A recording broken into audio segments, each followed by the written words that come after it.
Hi folks, I'm Phil Newton, developer of Trading Strategies, which provides real-time training and education. This video shows some highlights from my live training sessions. Hi folks, welcome back.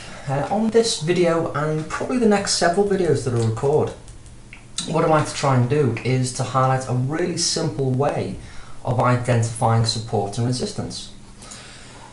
To be fair, where a chart is concerned, whether it be any time frame, this just happens to be the 480-minute chart, but the principles of price action are exactly the same on any chart and time frame. Support and resistance is essentially all over the chart, but you know what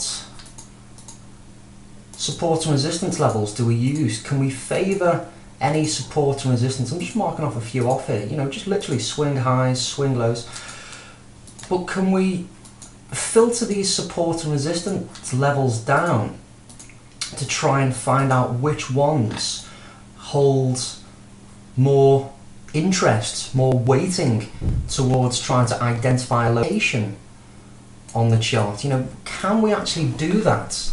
Of course we can. It is a very simple methodology, what I'm about to talk through, a very simple approach. If we're looking for a point where the balance of power changes, not just identifying where support and resistance is where the balance of power could change, but to find a location on the chart which has already proven to show a dramatic shift in the balance of power. So all I'm going to do right now is mark off literally where the balance of power has changed from bulls to bears, buyers to sellers, but not only has it changed, but we've seen a dramatic shift in that balance of power. So what we can see me marking off right now is literally identifying some of the larger movements in price activity with the blue shaded boxes. So we can identify these as locations on the chart where price has already proven that the balance of power has dramatically changed. So with that now done, what I've identified, again I've just marked probably some of the most obvious ones off, but what we've done here is we've identified where the balance of power has changed. There's been a dramatic shift in buyers to sellers or sellers to buyers. You know, it's gone basically from neutral, the buyers and the sellers around about even, causing, you know, a contraction, an oscillation, a consolidation might be another way of describing the same thing, to a dramatic shift either with the buyers or the sellers.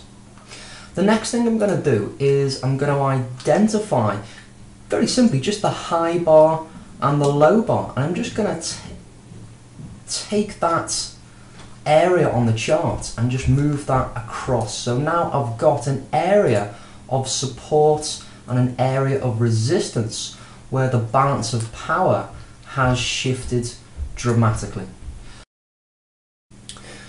Now when that's been done, what we end up with are these horizontal blue box areas. And again, all I've done to identify these zones is taken the bar at the top of the move and the bar at the bottom of the move as my extreme boundaries of support and resistance. And again, by drawing that zone across the chart, that can help me to identify future zones of interest where the balance of power could shift once again quite dramatically.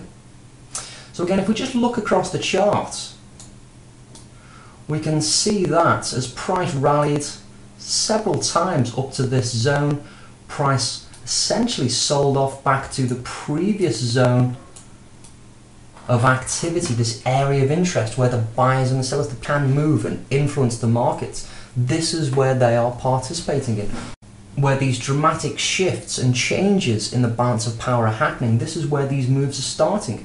So it'd be fair to assume that should price ever come back to these locations, then there's a good chance that the balance of power will change once again. Now whether it's going to be a reaction, you know, essentially a reversal as we can see just here, or whether price initially pushes through, as we can see just there. Now again, it did effectively react off it eventually, but what we can see is that price did go through that location initially before turning around.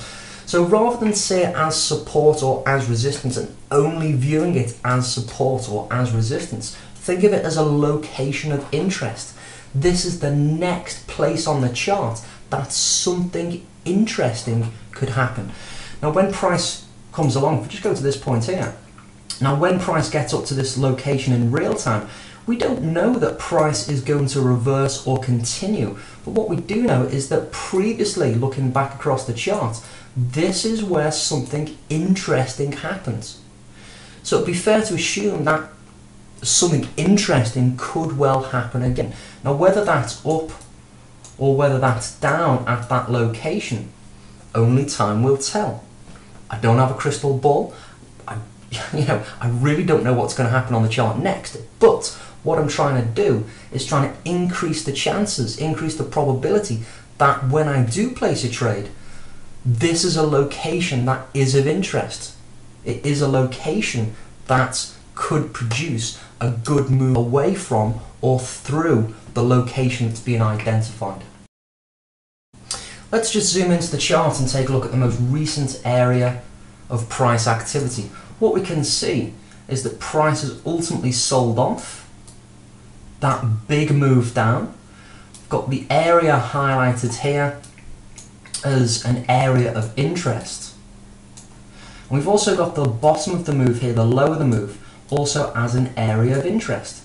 Now we've actually got a nice movement upwards into that previous location, and what do we see here is, in this case, a nice reaction off a previously established location of interest, a previous location where the balance of power changed quite dramatically. Now on this move up here, we can see it was in two stages. We've got a push up, a little bit rough around the edges, as you can see from the spikes on our chart. We've got a push up, a pause, and then another push up in price. But look where price is stopping. We've effectively got a two-stage move up to that resistance level. So we can also say that price rallied, paused, rallied, but this is where price stopped and started on both those occasions. We see price rallied, paused, rallied again. Now as price sells off, what we can see is it's come back into that previous location, not necessarily because price paused, but because this is where price previously made that next move up. That's where it made that next move up, and this is where that movement started. So as price comes back down to this location, this now in real time is the next location of interest. What will happen at this location? I don't know. That's the honest answer. I really don't know. But it's an established area of interest. It will either react, most likely back up to this next area of interest. This is where the move down started. Back into this newly established area of interest, or price will continue through it back down to this previously established area of interest. And the distance between those two locations is essentially what you're aiming to trade for. So identifying support and resistance, a really simple method of doing it. Identify where price has previously established a significant change in the balance of power. When or if price gets back to that location, that certainly from a timing point of view is a good place to be thinking about deploying a strategy. Whatever that strategy is, whether it be a reversal, continuation, trend, whatever your strategy is. But all I'm trying to do at this point with this methodology, with this logic, is to identify a location that is interesting, where something, the next something, could happen.